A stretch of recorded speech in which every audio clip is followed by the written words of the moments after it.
Well, thank you for being a part of Relationship Goals, being able to, willing to share some about your relationship with everybody. Just wanted to ask you some questions. So, the 2 minute version, tell me how you guys met. So when I was in second grade, Paul has a sister that's my age, and we played church softball together. And Paul's dad was the coach, and so that's when we first, I think, met. But we really started talking and getting to know each other, I guess, after my 8th grade year. So my brother went to preteen camp, and Paul was his counselor. And afterwards, he was hanging out with those guys, and so he invited a bunch of them to go to play some sand volleyball. And first, Paul was like, we don't want a girl. We don't want girls to go. But finally, they couldn't find anybody else, I guess. And so they said, okay, we'll let her go. Your sister can go, whatever. They picked me up in the truck, and I had to sit in the back of the truck That was to drive. our first date. That was when I made my great first impression. Yes, Right there. sit in the back You're of in the back. truck on the way to play volleyball. But then after that, I At that kept point, getting though, invited. at that point, she was just a girl playing volleyball. That's True. all it was, and it was like by necessity. So then we started dating my 9th grade year, and my I let her dad, move to the front seat. my dad didn't want me to go on a date just by myself with a guy. So my two best friends were with us a whole lot of the time. Right. We would pick them up, they'd go on the date, then he'd take me home, and finally at about 15 and 5 months, for some reason that was the magic number, my dad decided that we could just date. And so we've pretty much been dating almost the whole time since then. Right. Awesome. Take me now, fast forward. When did you pop the question? When did you ask her to marry you? So we were at Baylor, and Jill was in her sophomore year, and we had been dating for 5 years or 6 years at that point. I think 6 years, and so I planned this deal. I remember, so I had her friend that lived with her had some family friends near there. And so I set up this deal at Lake Waco, and like had the whole time planned out when the sun was going to set at this campground there. And I cooked dinner and had her friend bringing her to meet me. And I'd given her just very specific directions about you're going to turn in, you're going to take a right, then on the third possible place, take a left. But I'm watching this. I've got everything set up, and I'm watching this, and I saw the car turn the wrong way. And I was like, oh no, this is a disaster, So I actually ran through the woods and saw the car, like cut them off, and I come hopping out of the woods right there. And I actually see Jill in the passenger seat go, oh my gosh, there's Paul. And I made up some story about how I had a flat tire or something and got them to take me around, and we get out at the dinner, and so. And I don't know if he ate anything. He had made No, a whole dinner. He was so nervous. I just moved my food around the whole time, so. Right. And so then on the way back to my apartment, we drove by the Bear Trail, which is where people walk or jog around Baylor. And I rolled down the window. I remember, and I was screaming out, I'm engaged, just to everybody. Her dreams had come true at that Yes, point. yes. Her dreams were. So this session, we're talking about conflict resolving. So just over the course of your relationship, how would you describe how you guys handle conflict? Do you tend to kind of shrug it off? Do you face it head on? Describe to me how y'all deal with conflict.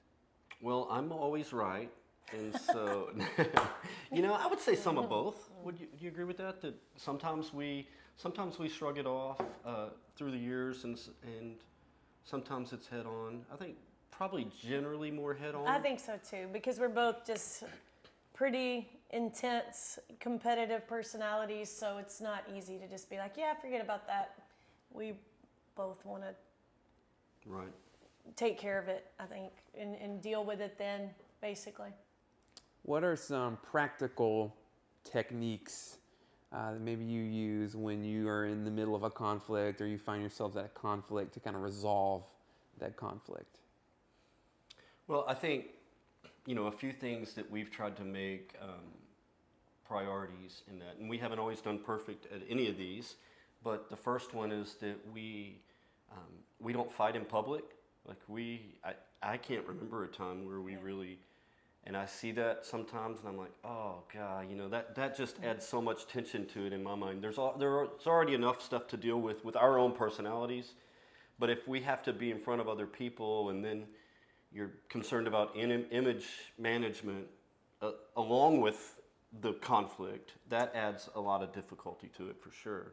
Right. So So we don't we do don't that. fight in And public. then the other thing, we don't talk about the arguments with other people. And really, I mean, we're not going and talking to others about that, about our conflicts and our issues, because then it brings somebody else into the whole argument. And so I think that at least majorly, I would say 98% of the time, we would say, unless you need somebody else to help in the conflict. Right. But I mean, 99% of the time, we're just dealing with that with ourselves and making sure that I'm not complaining about him to other people, and I know he's not talking about me to other people. I think we've also tried to avoid threats through the years. Like we don't make threats. We don't say, hey, if you can't do that, then I'm leaving. Or Right.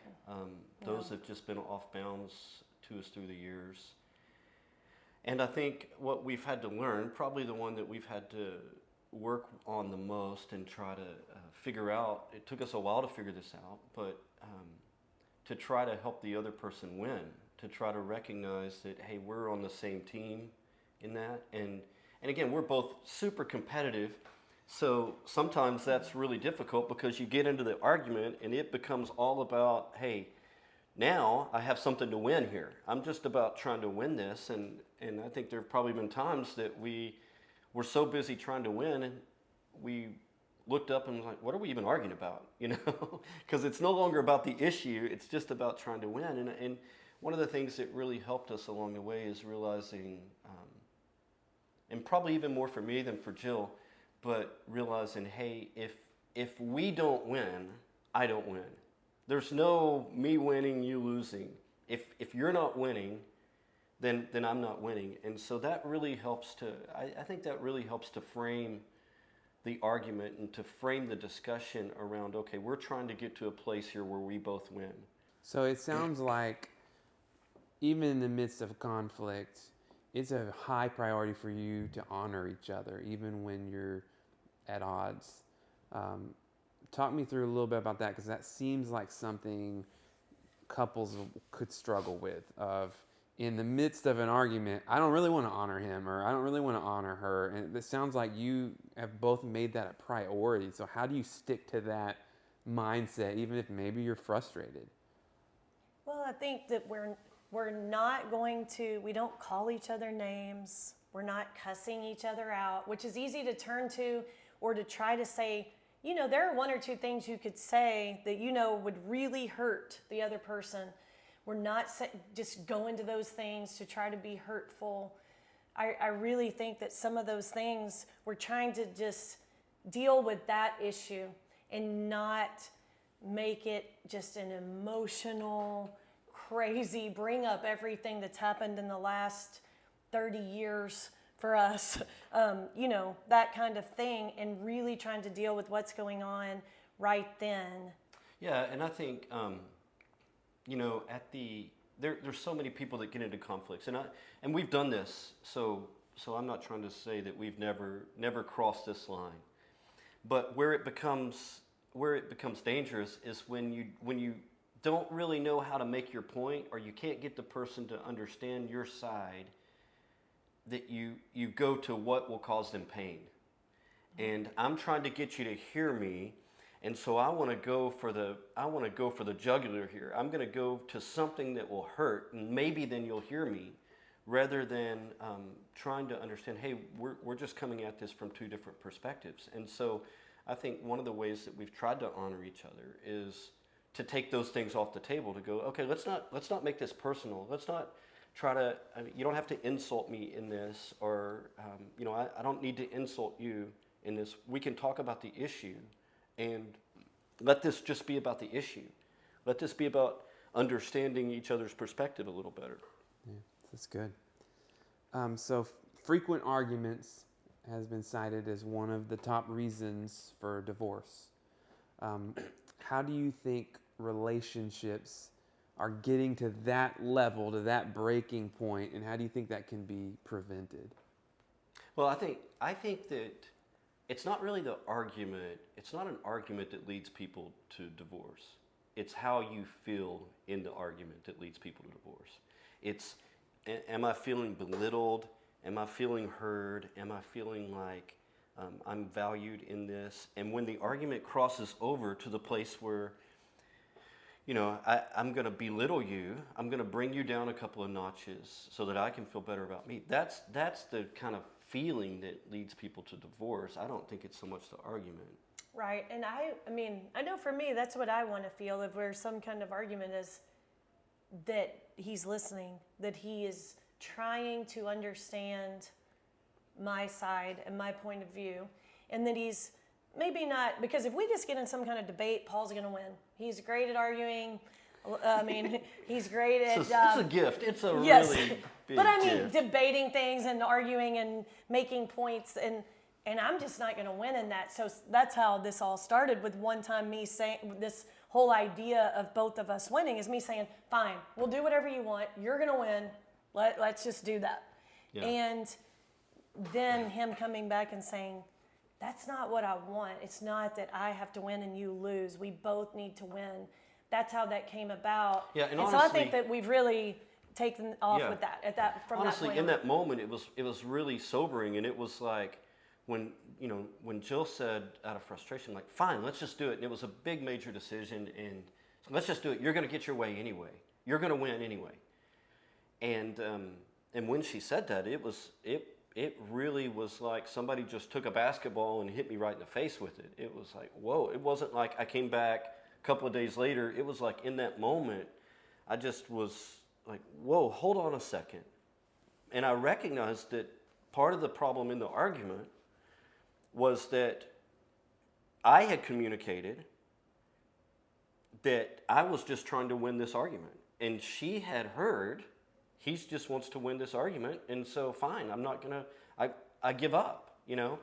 And so to come back and say, wait, I've miscommunicated here, and I see what you've heard is that I'm just trying to win, but I really want what's best for us.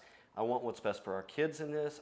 That's really, and you know, it was really, I could see when Jill really understood that, it changed the whole tenor of the discussion. That's good. So what do you say to someone that says, as I've heard this argument, basically, hey, I'm not going to back down if I know that I'm right. So what do you do if you know that you're right in an argument? You want me to go? Yeah. Because I always know that I'm right in an argument. You know, first of all, I always laugh Listen, at he that. always says, like, he'll be like, of course I think I'm right. You know, Yeah, because why would I not be saying this if I don't think I'm right? I would change my opinion. If Yes. I would agree with you if I thought you were right. I Yeah. think I'm right. If I didn't think I was right, I would be arguing the other side. You know, so I think, you know, first of all, I think everybody thinks they're right. What I've tried to learn is that it's not a matter of right and wrong. It's a matter of perspective, and there's normally another angle to see things from. I heard a story not too long ago about a lady she had her 3-year-old in the car, and they're driving, and they stop at a light, and she's working with him on traffic signals and what you do at these traffic signals, and she says, "Hey, what color is that light?" And he's looking at that light, and he says, "Well, it's green." And she thought, you know, he's normally a smart kid. He normally, you know, understands these kind of things and knows his colors and gets these things right. And she's like, no, you know, we wouldn't be stopped here if it was green. What color is that light? And he said, yeah, it's green. And they go on a little ways, and this is a Harvard professor, and so she's trying to analyze the data here and thinking of all the possible reasons for this. And she thought, you know, maybe he's colorblind. And so she started asking him about other red and greens, like, what color do you see? And he got all of those right. But they would pull up to a light, and she would say, what color is that light? And he would get the color wrong. Well, a few weeks later, she was riding in the back seat. They had a guest with them, and she was riding in the back seat. And when they pulled up to the light, she noticed because of the headrest, she couldn't see the light in front of them. she could only see the light out the side window. And, you know, I think in an argument, oftentimes, you have a different perspective. You have a different seat in the vehicle. Do you have any go-to scriptures that maybe help you or serve as a reminder when you're in conflicts with each other or just with anybody? I would say I always like the passage from James that's about, if any of you lacks wisdom, let him ask of God, who gives to all men graciously, and let him ask him faith without the doubting of his mind. So just to pray and ask for wisdom, that's for if I have conflict with him or at work or with whoever, to really just pray for wisdom. And that's really what I try to do. Yeah. And I think, you know, Proverbs 15:1 says, a soft answer turns away wrath, but a harsh word stirs up anger.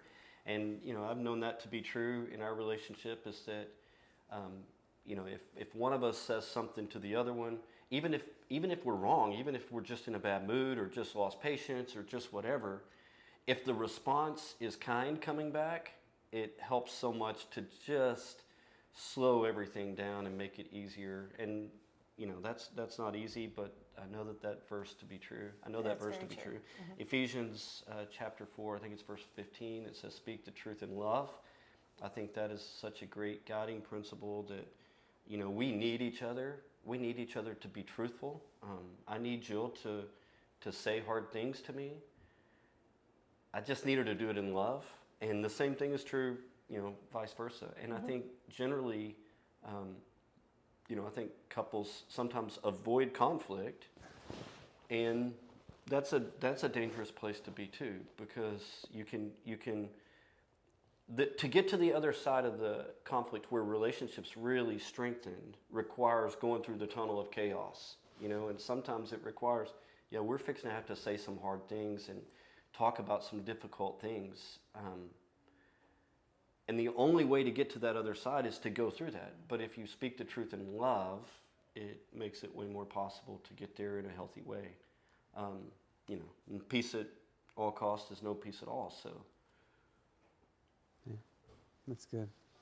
So even in a fun way, are there any topics that you guys just do not agree on? It could be movies, politics, sports, anything that y'all just don't see eye to eye on. I would say, yeah, there's lots of them. I'd say there's a whole lot of them. Mostly they're about things that I want to discuss that Jill has no interest in. True. That's and very so, true. You know, I can talk about politics. I can talk about current events in the world. And Jill is just like, okay, fine, whatever. You just go. Well, and I'm just like, I don't care about that. That's, you know, call David. Yeah. Recently, we do have an argument about the dishwasher that we don't have that doesn't work, but that's a whole other thing as well. Yeah, that's a whole nother discussion. Yes. That I'm if right a about, person that I needs am a right dishwasher or not in the modern world. So, I'm going to say yes. No. He says Well, no. I say that when we have a dishwasher, nobody cleans their own dishes. And so I would just prefer, we don't have a dishwasher. You wash your own dishes when you're done, put them up. And I say they don't get cleaned that way with the 15-year-old and 9-year-old here in the house, and then we have dirty dishes See, in the she's cabinet. seeing this from a wrong perspective. Any final words from either of you that maybe to young couples, maybe just trying to navigate, figure out marriage, conflict, all these things, just final advice? That's probably the biggest thing that I would say that's helped us, is to figure out, you know, your job in the conflict is to figure out how to help the other person win. And when you can approach it like that, you know, Stephen Covey used to say, seek first to understand and then to be understood. And when you can really try to understand what the other person's perspective is and why they feel the way that they do about this issue, and really understand that, and then help them to win in that, to where, you know, you're not trying to, hey, I'm going to get my way here. We're going to both win. We're committed to both winning. That really makes a difference. And, you know, and what it says in Philippians 2 about considering one another better than yourselves. When you get in a relationship that you're trying to figure out how to make the other person more important than yourself. That's a really powerful dynamic as well. That's good. Well, thank you both for being willing to share. I think there's some great nuggets of truth here for people to set some relationship goals. So thank you. Awesome. Thanks. Thank you.